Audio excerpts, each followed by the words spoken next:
ಕೋಲಾರ ನಗರದ ಸರ್ಕಾರಿ ಪದವಿಪೂರ್ವ ಕಾಲೇಜಿನ ನೂತನ ಸಭಾಂಗಣವನ್ನು ಕರ್ನಾಟಕ ಸರ್ಕಾರ ಸಿಎಂ ಸಿದ್ದರಾಮಯ್ಯನವರ ಮಾಧ್ಯಮ ಸಲಹೆಗಾರರಾದ ಕೆ.ವಿ. ಪ್ರಭಾಕರ್ ರವರು ಉದ್ಘಾಟನೆ ಮಾಡಿದರು. ತಾನು ಓದಿದ ಶಾಲೆಯ ವಿದ್ಯಾರ್ಥಿ ಜೀವನದ ಮರೆಯಲಾರದ ನೆನಪುಗಳನ್ನು ಅವರು ಸ್ಮರಿಸಿದರು. ತಾನು ಓದಿದ ಶಾಲೆಯಲ್ಲಿ ಮುಖ್ಯ ಅತಿಥಿಗಳಾಗಿ ಭಾಗವಹಿಸಿರುವುದು ಸಂತಸ ಹಾಗೂ ಹೆಮ್ಮೆಯ ವಿಷಯವಾಗಿದೆ ಎಂದರು. ವಿದ್ಯಾರ್ಥಿಗಳು ಪೋಷಕರ ಹಾಗೂ ಶಿಕ್ಷಕರ ಸಮಾಜದ ಋಣವನ್ನು ತೀರಿಸಬೇಕೆಂದರು.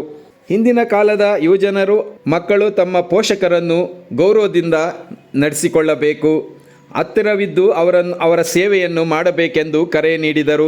ಇನ್ನು ಈ ಕಾರ್ಯಕ್ರಮದಲ್ಲಿ Kolar MLA doctor Kothur Manjunath, MLC Anil Kumar, ವಸತಿ ಸಚಿವ ಜಮೀರ್ ಅಹಮದ್ ರವರ ಮಾಧ್ಯಮ ಸಲಹೆಗಾರರಾದ ಲಕ್ಷ್ಮೀನಾರಾಯಣ, ಕಾಲೇಜು ಪ್ರಾಂಶುಪಾಲರು, ಶಿಕ್ಷಕರು ಹಾಗೂ ಹಲವಾರು ಗಣ್ಯರು ಈ ಕಾರ್ಯಕ್ರಮದಲ್ಲಿ ಭಾಗವಹಿಸಿದ್ದರು.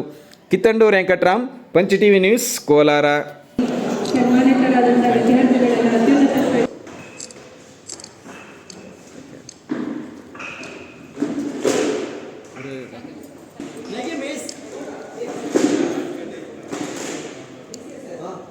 ಮೊದಲನೇದಾಗಿ ಡಾಕ್ಟರ್ APJ ಅಬ್ದುಲ್ ಕಲಾಂ ನಿಮಗೆಲ್ಲ ಗೊತ್ತಿರಬೇಕು, ಗೊತ್ತಲ್ವಾ? ಅವರು ರಾಷ್ಟ್ರಪತಿ ಹುದ್ದೆಯಿಂದ ಇಳಿದ ಮೇಲೆ ಪ್ರೆಸ್ ನೋಟ್ ಕೇಳ್ತಾರೆ.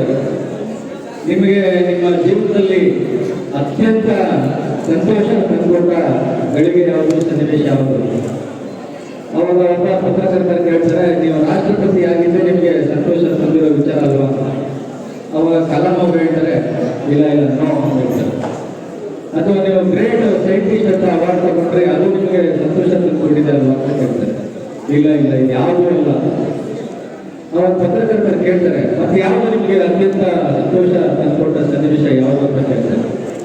ಅವಾಗ ಅವ್ರು ಹೇಳ್ತಾರೆ, ನನ್ನ ಊರಲ್ಲಿ, ನನ್ನ ಶಾಲೆಯಲ್ಲಿ ನನ್ನನ್ನು ಕರೆದು ಸನ್ಮಾನ ಮಾಡಿದ್ರಲ್ಲ, ಅದೇ ಅತ್ಯಂತ ಸಂತೋಷ ತಂದುಕೊಟ್ಟ ಘಟನೆ ಅಂತ ಅವ್ರು ಹೇಳ್ತಾರೆ. ಈ ಮಾತು ಯಾಕೆ ಹೇಳ್ತಾ ಇದ್ದೀನಿ ಅಂತಂದರೆ, ನಾನು ಇದೇ ಶಾಲೆಯಲ್ಲಿ ಓದಿದ್ದು, ಇವತ್ತು ವೇದಿಕೆ ಮೇಲೆ ನಿಲ್ಲಿಸಿ ಈ ಎಲ್ಲ ಗಣ್ಯರ ಕೈಲಿ ನನಗೆ ಸನ್ಮಾನ ಮಾಡಿದಾರಲ್ಲ, ಇದು ನನ್ನ ಜೀವನದ ಅತ್ಯಂತ ಸಂತೋಷವಾದಂತಹ ಘಟನೆ ಅಂತ ನಾನು ಇಷ್ಟೊಂದು ಪ್ರೀತಿಯ ವಿದ್ಯಾರ್ಥಿಗಳ ಮುಂದೆ ನಿಂತು ಮಾತನಾಡುವಂತಹ ಗೌರವ ಸಿಕ್ಕಿರುವುದು ಬಹಳ ಸಂತೋಷವಾದಂತಹ ವಿಚಾರ. ನಾನಿವತ್ತು ಮುಖ್ಯಮಂತ್ರಿಗಳ ಮಾಧ್ಯಮ ಸಲಹೆಗಾರ ಆಗಿದ್ದು, ನಾನು ಒಂದು ವರ್ಷದಿಂದ ಈ ಸ್ಕೂಲಿಗೆ ಬಂದೆ. ನಾನು ಓದಿದ ಶಾಲೆ ಹೆಂಗಿದೆ ನೋಡಬೇಕು.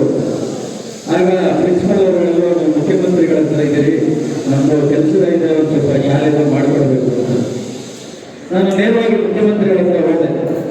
ಸ್ವಲ್ಪ ದುಡ್ಡು ಕಾಸು ಕೊಡೋದ್ರಲ್ಲಿ ಸ್ವಲ್ಪ ಟೈಟ್ ಅವರು, ನಮ್ಮ ಮಂಜಣ್ಣವ್ರಿಗೆ ಬಿಟ್ಟು ಅಲ್ಲಿವರೆಗೂ ಅನುದಾನ ಕೇಳಿದ್ರೆ ಕೊಡಲ್ಲ, ಪಟ್ಟಂತ ಕೊಡಲ್ಲ. ಇಲ್ಲ ಸರ್, ನಾನು ಓದಿದ ಶಾಲೆ, ನಾನು ಸಹಾಯ ಮಾಡಲೇಬೇಕು, ನೀವು ಅನುದಾನ ಕೊಡಲೇಬೇಕು ಅಂತ. ಹೀಗಾಗಿ ಅವರು ಆಯ್ತಾಯ್ತು, ನಿಮ್ಮೂರಿನ ಶಾಲೆ ಕೊಡ್ತೀನಿ ಅಂತೇಳಿ ಅನುದಾನ ಕೊಟ್ಟರು. ಅವರ ಅನುದಾನದಲ್ಲಿ ಇವತ್ತು ಒಂದು ಒಳ್ಳೆ ಓಪನ್ ಆಡಿಟೋರಿಯಂ ಸಿದ್ಧವಾಗಿದೆ. ನಾನು ಇದಕ್ಕಾಗಿ ಮಾನ್ಯ ಮುಖ್ಯಮಂತ್ರಿಗಳಾದಂಥ ಸನ್ಮಾನ್ಯ ಸಿದ್ದರಾಮಯ್ಯ ಅವರಿಗೆ, ವಿಶೇಷವಾಗಿ ಲೋಕೋಪಯೋಗಿ ಸಚಿವರಾದಂಥ ಸಚಿವ ಜಾರಕಿಹೊಳಿ ಅವರಿಗೆ ಧನ್ಯವಾದಗಳನ್ನು ಅರ್ಪಿಸ್ತೇನೆ. ಯಾಕೆಂತಂದರೆ, ನನಗೆ ಅಕ್ಷರ ದೀಕ್ಷೆ ಕೊಟ್ಟಂಥ ಶಾಲೆ, ನನ್ನ ಬದುಕನ್ನು ರೂಪಿಸಿದಂಥ ಶಾಲೆ, ನನಗೆ ಜೀವನದ ಪಾಠ ಮತ್ತು ಮೌಲ್ಯಗಳನ್ನು ಹೇಳ್ಕೊಟ್ಟಂಥ ಶಾಲೆ ಇದು. ಇಲ್ಲಿನ ಗುರುಗಳು ನನ್ನನ್ನು ಒಬ್ಬ ವ್ಯಕ್ತಿಯಾಗಿ ರೂಪಿಸಿದರು. ಹೀಗಾಗಿ ಈ ಶಾಲೆಗೆ ನಾನು ನನ್ನ ಸನ್ನತಿಯನ್ನು ಈ ಮೂಲಕ ಅರ್ಪಿಸಿದ್ದೇನೆ ಅಂತ ಈ ಸಂದರ್ಭಕ್ಕೆ ಇಷ್ಟಪಡ್ತೇನೆ.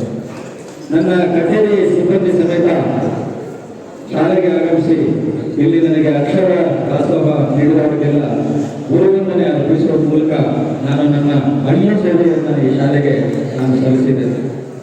ನಾವು ಓದುವಂಥ ಶಾಲೆಗೆ ಧನ್ಯತೆ ಅಥವಾ ಕೃತಜ್ಞತೆ ಸಲ್ಲಿಸುವಂಥದ್ದು ಅದು ಒಂದು ಸಂಪ್ರದಾಯ ಅಲ್ಲ, ಅದು ನಮ್ಮ ಕರ್ತವ್ಯ. ಯಾಕೆಂತಂದರೆ ನಮ್ಮ ವ್ಯಕ್ತಿತ್ವವನ್ನು ರೂಪಿಸಿದಂಥ ಅಕ್ಷರ ದೇಗುಲಗಳು. ಇದಕ್ಕಾಗಿ ನಾವು ಈ ಶಾಲೆಗೆ ಗೌರವವನ್ನು ಸಲ್ಲಿಸೋದು ಅಷ್ಟೇ ಅಲ್ಲ, ಈ ಶಾಲೆ ಕೇವಲ ಅಕ್ಷರವನ್ನು ಮಾತ್ರ ಕಲಿಸಿಲ್ಲ, ಈ ಶಾಲೆ ನನ್ನ ಬದುಕಿನ ಬುನಾದಿ ಕೂಡ ಅವರು.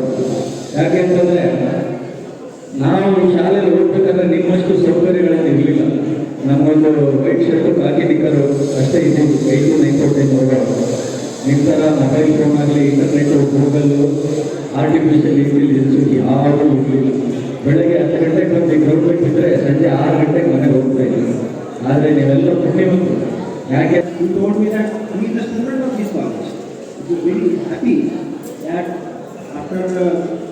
achieving certain milestones in the life, coming back to playing school and college and doing something for that Institute. It's a prestigious movement, happy movement of life. ಒಂದು ಏನು ವಿದ್ಯಾಸಂಸ್ಥೆ ಹಳೆಯ ಕಟ್ಟಡ ಇತ್ತು ಅದಕ್ಕೆ ಒಂದು ಹೊಸ ರೂಪವನ್ನು ಕೊಡ್ತಕ್ಕಂಥ ಪ್ರಯತ್ನ ಇವತ್ತು ಏನಾಗಿದೆ ನಿಜವಾಗ್ಲೂ ಕೂಡ ಇದನ್ನ ನಾವೆಲ್ಲರೂ ಕೂಡ ಮೆಚ್ಚತಕ್ಕಂಥದ್ದು ಸ್ಮರಿಸ್ತಕ್ಕಂಥದ್ದು. ಬಹುಶಃ ಇದಕ್ಕೆ ಹೊಸ ರೂಪನೇ ಸಿಕ್ಕಿದೆ ಅಂತ ಕೂಡ ಹೇಳಿದ್ರೆ ತಪ್ಪಾಗಲ್ಲ. ಒಂದು ಹೊಸ ರೂಪ ಸಿಕ್ಕಿದೆ. ಇಲ್ಲಿ ಬಂದ್ರೆ ಈ ರೀತಿಯ ವಾತಾವರಣ ಇರ್ತಿರ್ಲಿಲ್ಲ. ಇಲ್ಲಿ ಒಂದು ರೀತಿಯ ಮಕ್ಕಳು ಬಂದು ಇಲ್ಲಿ ಹೋಗ್ತಕ್ಕಂಥ ವಾತಾವರಣನೇ ಇರಲಿಲ್ಲ ಅನ್ನೋದು ನನಗಂತೂ ಕೂಡ ಅನ್ಸುತ್ತೆ. ನಾವು ಹಿಂದೆಲ್ಲ ಬರ್ತಿದ್ವಿ. ಇವತ್ತು ಆ ಹಳೆಯ ಏನು ಹೈಸ್ಕೂಲ್ ವಿಭಾಗ ಇದೆ ಅದರ ಮೊದಲನೇ ಅಂತಸ್ತಿನ ನವೀಕರಣ ಆಗಿದೆ. ಇಡೀ ಮೊದಲನೇ ಅಂತಸ್ತಿನ ಎಲ್ಲ ಶಾಲಾ ಕೊಠಡಿಗಳ ದುರಸ್ತಿ ಆಗಿದೆ, ಪ್ರಯೋಗಾಲಯಗಳಾಗಿದೆ, ಬಯಾಲಜಿ ಲ್ಯಾಬ್ ಆಗಿದೆ, ಕೆಮಿಸ್ಟ್ರಿ ಲ್ಯಾಬ್ ಆಗಿದೆ, ಕಂಪ್ಯೂಟರ್ ಲ್ಯಾಬ್ ಆಗಿದೆ, ಎಲ್ಲ ಲ್ಯಾಬ್ಗಳ ನವೀಕೃತ ಆಗಿದೆ, ರೂಮ್ಸ್ ಆಗಿದೆ, ಅದೇ ರೂಮ್ಸ್ ಆಗಿದೆ. ಇವತ್ತು ಅದಕ್ಕೆ ಅದ್ವಿಕ್ ಸಂಸ್ಥೆಯವರು ಮುಂದೆ ಬಂದು ಇವತ್ತು ಅದನ್ನೆಲ್ಲ ಕೂಡ ಮಾಡಿಕೊಟ್ಟಿದ್ದಾರೆ. ಅದ್ವಿಕ್ ಸಂಸ್ಥೆ ಜೊತೆಗೆ ನಾನು ಇದನ್ನು ಪಟ್ಟಿ ಮಾಡಿದೆ ಏನೆಲ್ಲ ಆಗಿದೆ ನಮ್ಮ ಸರ್ಕಾರದಿಂದ. ವಿಶೇಷವಾಗಿ ಈ ಅವಧಿಯಲ್ಲಿ ಮಾನ್ಯ ಸಿದ್ದರಾಮಯ್ಯನವರು ಈ ರಾಜ್ಯದ ಮುಖ್ಯಮಂತ್ರಿಯಾಗಿ 2ನೇ ಅವಧಿಯಲ್ಲಿ ಮುಖ್ಯಮಂತ್ರಿ ಆದಮೇಲೆ ಸ್ಥಳೀಯ ಶಾಸಕರಾದಂಥ ಕೊಟ್ಟೂರು ಮಂಜುನಾಥ್ ಅವರು ವಿಶೇಷವಾದ ಆಸಕ್ತಿಯನ್ನು ತೆಗೆದುಕೊಂಡಿದ್ದರಿಂದ ಮತ್ತೆ KV ಪ್ರಭಾಕರ್ ಅವರು ನಾನು ಓದಿದಂಥ ಶಾಲೆಗೆ ನಾನು ಏನಾದರೂ ಕೂಡ ನನ್ನದೇ ಆದಂತಹ ಸೇವೆಯನ್ನು ಮಾಡಬೇಕು ಅಂತೇಳಿ ಅವರ ಆಸಕ್ತಿ ತೆಗೆದುಕೊಂಡಿದ್ದರಿಂದ ಸುಮಾರು 1,62,00,000 ರೂಪಾಯಿಗಳ ವೆಚ್ಚದಲ್ಲಿ ಇವತ್ತು ಬಹಳಷ್ಟು ಕೆಲಸಗಳಾಗ್ತಾ ಇದೆ. ಸುಮಾರು 65 ಲಕ್ಷ ವೆಚ್ಚದಲ್ಲಿ ಇಲ್ಲಿ ನಿರ್ಮಾಣ ಆಗ್ತಾ ಇದೆ. ಗ್ರೌಂಡ್ ಫ್ಲೋರ್ ಮೇಲೆ ಮತ್ತೆ ಹೇಳ್ಕೊಂಡಿ 65 ಹೇಳಿದ್ರು ಇಂಜಿನಿಯರ್ ಅದು ಅವರು ಇಂಜಿನಿಯರ್ ಅವರು ಹೇಳ್ತಾರೆ, ಅವ್ರ ಭಾಷೆಯಲ್ಲಿ ಹೇಳ್ತಾರೆ GST ಬಿಟ್ಟು ಹೇಳ್ತಾರೆ. GST ಸೇರಿದ್ರೆ 75 ಲಕ್ಷ ವೆಚ್ಚದಲ್ಲಿ ಆಗ್ತಾ ಇದೆ. 10 ಲಕ್ಷ ವೆಚ್ಚದಲ್ಲಿ ಹೈಸ್ಕೂಲ್ ವಿಭಾಗದಲ್ಲಿ ಪ್ರಯೋಗಾಲಯ ಕೆಮಿಸ್ಟ್ರಿ ಕಾಲೇಜಲ್ಲಿ ಅದಾಗ್ತಾ ಇದೆ.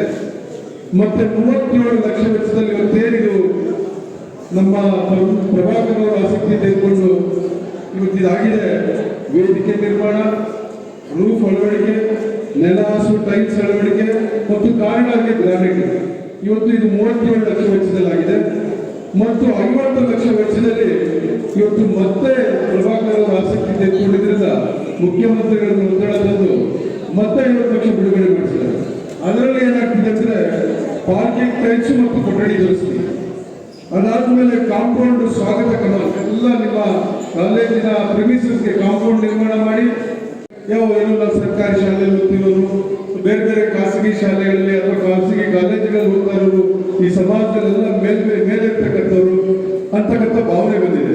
ಅಂದ್ರೆ ಅದನ್ನೇ ಯಾರು ಹೇಳಿದ್ದು ಪ್ರಭಾಕರ್ ಸಾಹೇಬ್, ಸರ್ಕಾರಿ ಶಾಲೆಯಲ್ಲಿ ಓದೋರೇ ಎಲ್ಲ ದೊಡ್ಡ ದೊಡ್ಡ ಸಾಧಕರಾಗಿರ್ತಕ್ಕಂಥದ್ದು. ಇವತ್ತೇನು ಸಿದ್ದರಾಮಯ್ಯ ಅವ್ರ ಹೆಸರು ಹೇಳಿದ್ರೆ ಅವರು ಕೂಡ ಒಂದು ಸಾಮಾನ್ಯ ಸರ್ಕಾರಿ ಶಾಲೆಯಲ್ಲಿ ಓದಿದವರು ಸರ್ಕಾರಿ ಶಾಲೆಯಲ್ಲಿ ಓದಿ ಬಂದು 2ನೇ ಬಾರಿಗೆ ಈ ರಾಜ್ಯದ ಮುಖ್ಯಮಂತ್ರಿಯಾಗಿ ಬಹುಶಃ ಈ ರಾಜ್ಯದಲ್ಲಿ ಅತ್ಯಂತ ಹೆಚ್ಚು ಅವಧಿಗೆ ಮುಖ್ಯಮಂತ್ರಿ ಆದಂತಹ ದಾಖಲೆಯನ್ನು ಕೂಡ ಬರೆದು ಇವತ್ತು 17ನೇ ಬಜೆಟ್ ಅನ್ನ ಮಂಡನೆ ಮಾಡ್ತಿದ್ದಾರೆ. ಅಂದ್ರೆ ಸರ್ಕಾರಿ ಶಾಲೆಯಲ್ಲಿ ಓದಿದವರು ನಾವು ಯಾರು ಕೂಡ ಕೀಳಿರ್ಬೇಕು, ನಿಮ್ಮಲ್ಲಿ ಇರಬಾರ್ದು. ಯಾರು ಇವತ್ತು ಸರ್ಕಾರಿ ಶಾಲೆಯಲ್ಲಿ ನೀವು ಓದ್ತಾ ಇದ್ದೀರಿ, ನಿಮ್ಮಲ್ಲಿ ಇರಬಾರ್ದು. ಇವತ್ತು ನಮ್ಮ ಜಿಲ್ಲೆಯನ್ನೇ ತೆಗೆದುಕೊಳ್ಳಿ, ಏನು ಸಾಧಕರಿದ್ದಾರೆ ನಮ್ಮ ಜಿಲ್ಲೆಯಲ್ಲಿ. ಅದು ಸರ್ ವಿಶ್ವೇಶ್ವರಯ್ಯನವರು ಇರ್ಬೋದು, CNR ರಾವ್ ಇರ್ಬೋದು. ಸರ್, ನಮ್ಮ ರಾಜ್ಯದಲ್ಲಿ ಭಾರತ ರತ್ನ ಪ್ರಶಸ್ತಿ ಬಂದಿರೋದು ಇಬ್ಬರಿಗೆ. ಇಬ್ಬರು ನಮ್ಮ ಜಿಲ್ಲೆ ಅವಿಭಾಜ್ಯ ಜಿಲ್ಲೆಯವರು, ಕೋಲಾರ ಅವಿಭಾಜ್ಯ ಜಿಲ್ಲೆಯವರು, ವಿಶ್ವೇಶ್ವರಯ್ಯನವರು, CNR ರಾವ್.